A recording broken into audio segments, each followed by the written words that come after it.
Assalamualaikum warahmatullahi wabarakatuh.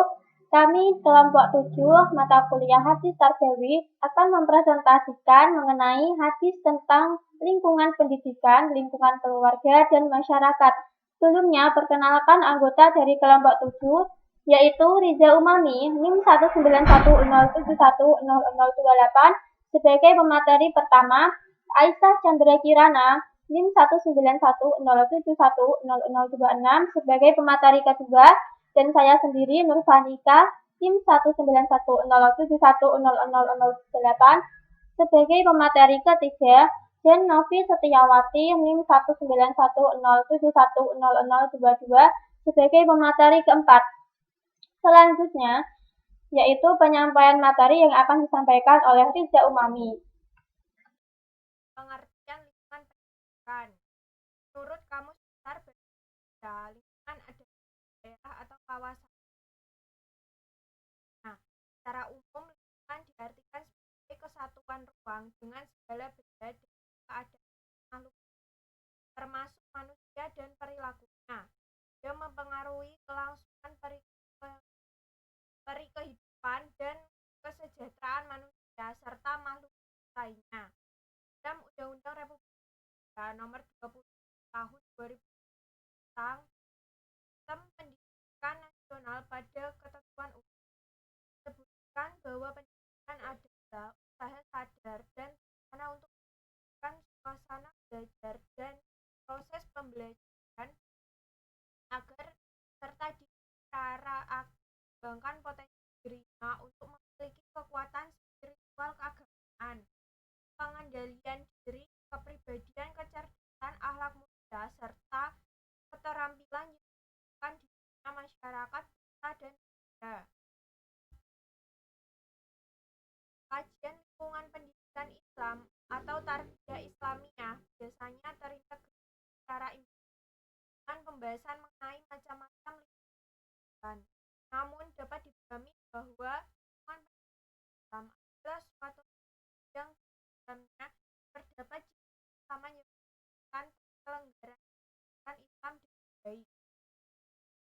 Dalam ajaran Islam telah dinyatakan oleh Nabi Muhammad SAW dalam sabdanya diriwayatkan oleh Abu Hurairah an Abi Hurairah an kana yaqul ma min maula latu alal fa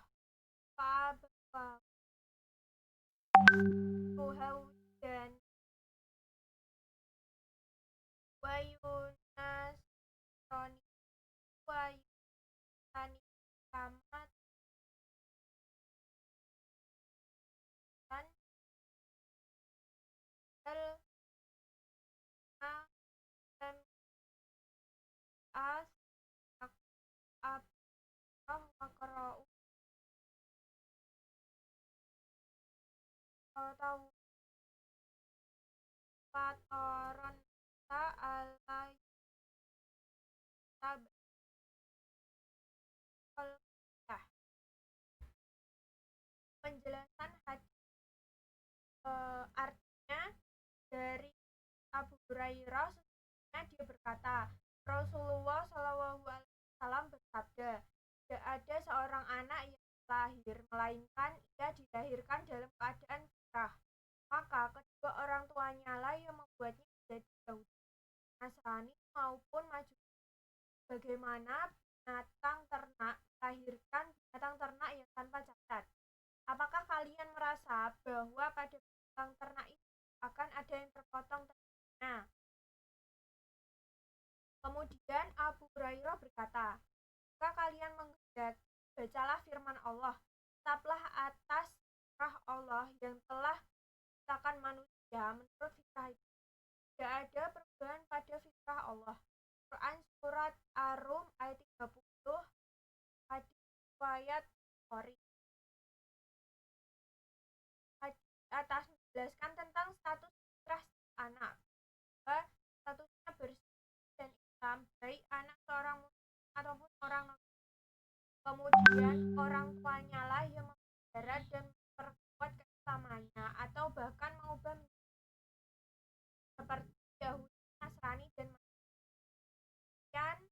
materi pertama yang disampaikan, selanjutnya akan disampaikan oleh pemateri. Saya, Aisyah Chandra Kirana, akan melanjutkan materi yang kedua, yaitu mengenai lingkungan pendidikan keluarga. Keluarga adalah tempat titik tolak perkembangan anak.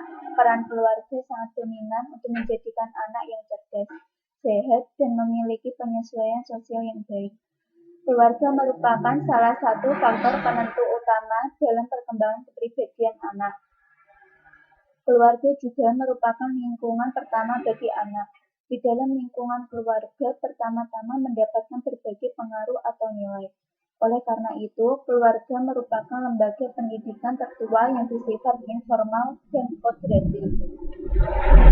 Selanjutnya yaitu hadis tentang berbakti kepada orang tua, bapak dan ibu, yang berbunyi, An Abi Hurairah radhiyallahu anhu qala aqbala rajulun ila Rasulullah sallallahu alaihi wasallam faqala ubayyuka ala jihra wal hijat abtagi ajra minallahi qala hal min walidayka ahadun hayyun qala na'am qala farji ila walidayka fa ahsin suhbatahuma rawahu Muslim, yang artinya dari Abu Hurairah radhiyallahu berkata, ada seorang laki-laki menghadap kepada Rasulullah SAW, lalu ia berkata, saya berjanji kepada engkau, wahai Rasulullah, untuk berhijrah dan berjuang agar mendapatkan pahala dari Allah.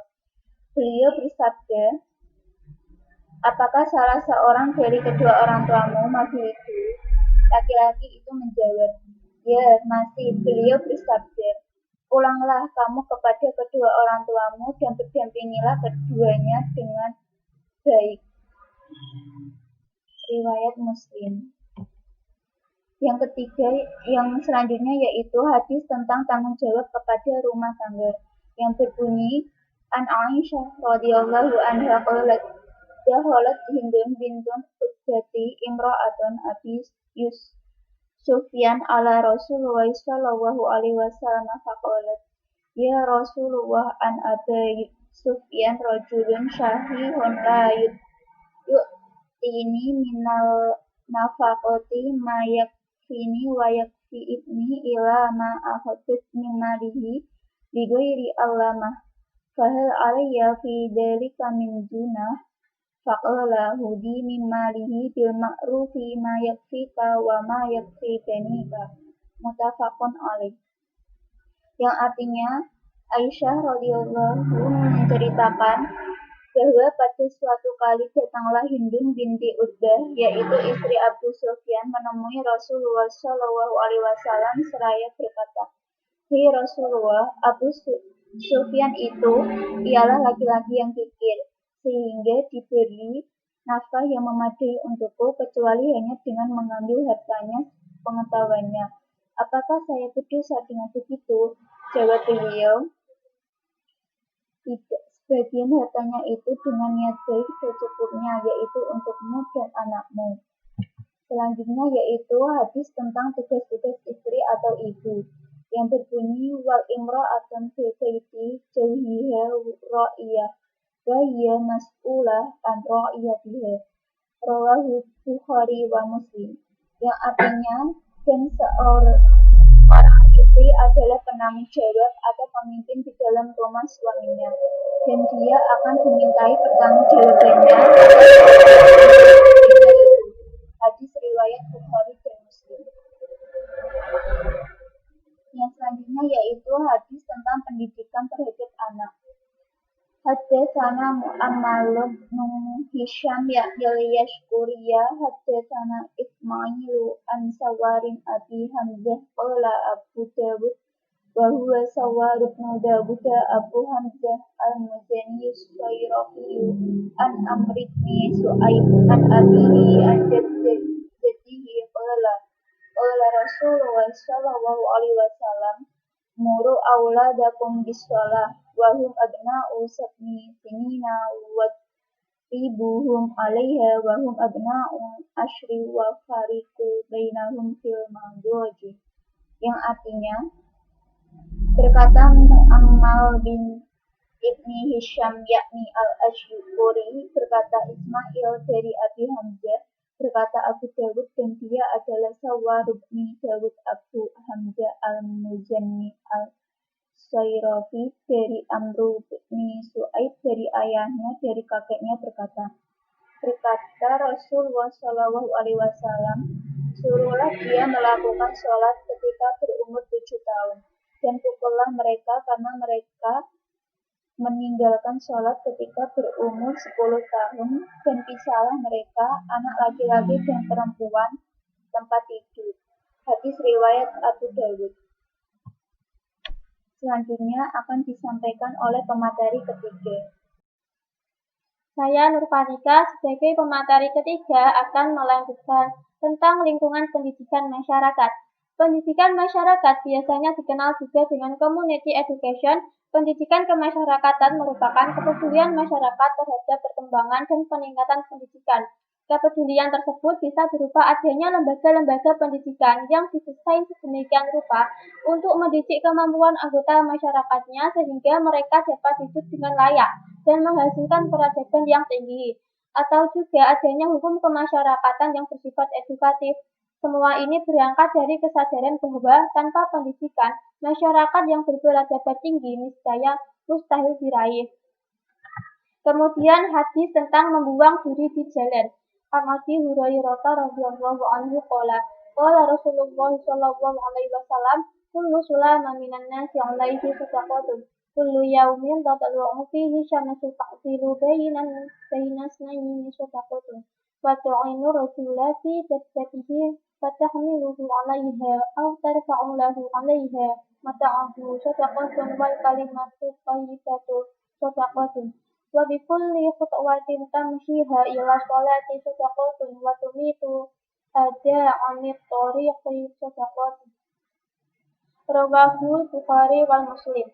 Artinya, dari Abu Hurairah radhiyallahu anhu ia mengatakan Rasulullah shallallahu alaihi wasallam bersabda, setiap hari persendian manusia ada sedekahnya, setiap hari di mana matahari terbit di jalannya.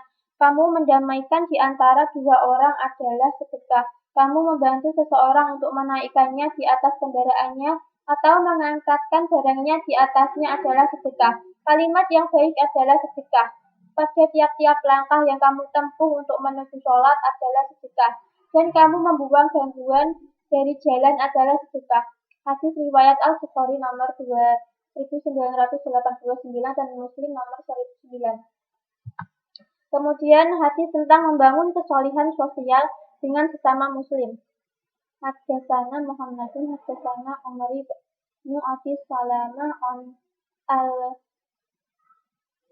al-Auza'i qala akhbarani Ibnu Syihab qala akhbarani Sa'id bin al-Musayyab anna Abu Hurairah radhiyallahu anhu qala sami'tu anna Rasulullah sallallahu alaihi wasallam yaqulu haqqul muslimi 'alal muslimi khamsun raddus salami wa iyadatul murid wa tiba'u janaizi wa ijabatu da'wati wa tashmitul 'atisi.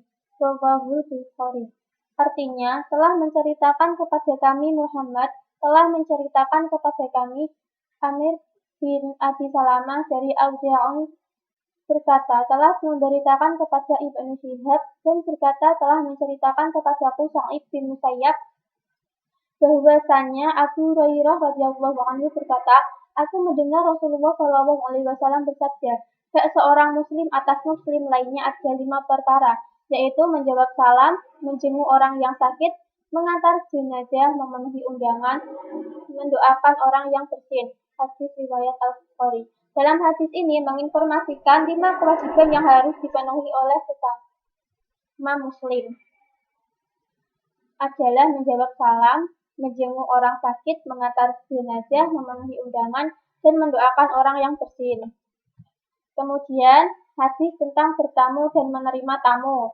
An Abi Hurairah radhiyallahu anhu anna Rasulullah sallallahu alaihi wasallam qala man kana yu'minu billahi wal yaumil akhir falyaqul khairan aw liyasmut wa man kana yu'minu billahi wal yaumil akhir falyukrim jarahu Wa man kana yu'minu billahi wal yawmil akhir falyukrim dhaifahu.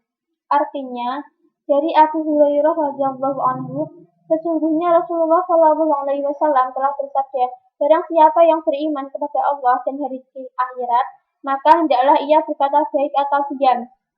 Barang siapa yang beriman kepada Allah dan hari kiamat, maka hendaklah ia memuliakan tetangga. Dan barang siapa yang beriman kepada Allah dan hari akhirat, maka hendaklah ia memuliakan tamunya. Muttafaq alaih.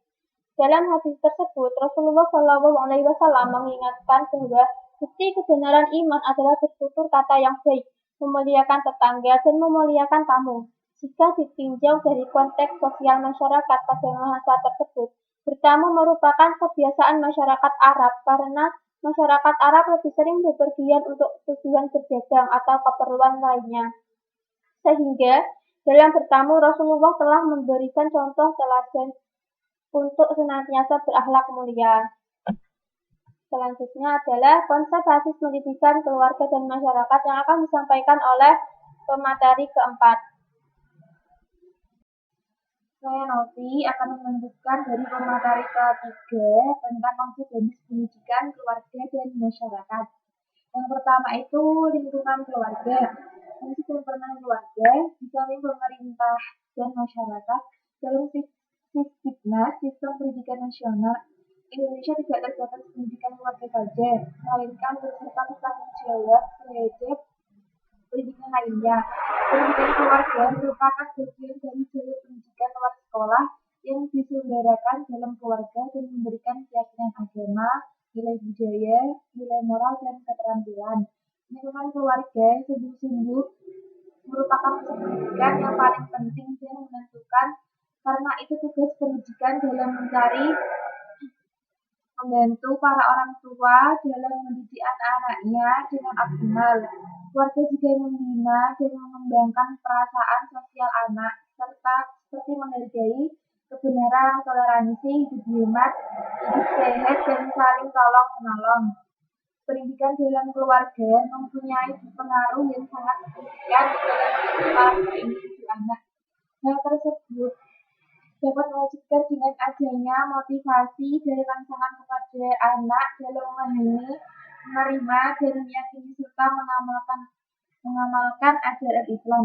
Namun, jika di lingkungan keluarga terdapat pengaruh yang negatif seperti menghalangi atau kurang menunjang anak dalam memahami, menerima, dan meyakini ajaran agama Islam tersebut, maka perlu penanaman ajaran keimanan terlebih dahulu secara mendasar. Dengan begitu orang tua akan lebih mudah membentuk anak untuk mencapai akhlak yang mulia. Jadi pendidikan keluarga merupakan tanggung jawab kepada orang tua terhadap anak, sebab anak merupakan amanah dari Allah yang harus dijaga, dirawat, dan diperhatikan segala kebutuhannya, baik jasmani maupun rohani. Hal tersebut dikarenakan ketidakmampuan seorang anak dalam memelihara dirinya seorang diri, sebab sejatinya anak terlahir dalam kondisi serba tidak berdaya, belum mengerti apa-apa, dan belum dapat menolong dirinya. Oleh sebab itu, ia bergantung pada orang-orang terdekatnya, terutama kedua orang tuanya. Selanjutnya, pendidikan di masyarakat. Masyarakat yang terdiri dari sekelompok atau beberapa individu yang beragam akan mempengaruhi pendidikan peserta didik yang tinggal di sekitarnya. Oleh karena itu, dalam pendidikan Islam, masyarakat memiliki tanggung jawab dalam mendidik generasi muda tersebut. Masyarakat sebagai lembaga ketiga sesudah keluarga dan sekolah mempunyai sifat dan fungsi yang berbeda dengan ruang lingkup dengan batasan yang tidak jelas dan keanekaragaman bentuk kehidupan sosial serta berbagai jenis macam budaya. Mengingat pentingnya peran masyarakat sebagai lingkungan pendidikan, maka setiap individu sebagai anggota masyarakat harus menciptakan suasana yang nyaman demi keberlangsungan proses pendidikan yang terjadi di dalamnya. Setiap masyarakat dimanapun berada tentu mempunyai karakteristik tersendiri sebagai norma khas di bidang sosial budaya yang berbeda dengan karakteristik masyarakat lain. Namun, jika mempunyai norma yang universal dengan masyarakat pada umumnya di masyarakat terhadap norma-norma sosial budaya yang harus diikuti oleh warganya, dan norma-norma itu berpengaruh dalam menentukan kepribadian keluarganya dalam bertindak dan bersikap. Sekian presentasi dari kami. Kurang lebihnya mohon maaf. Wassalamualaikum warahmatullahi wabarakatuh. Sekian presentasi dari kelompok 7 mengenai hadis tentang lingkungan pendidikan, lingkungan keluarga, dan masyarakat. Mohon maaf apabila ada kekurangan dalam menyampaikan materi. Wassalamualaikum warahmatullahi wabarakatuh.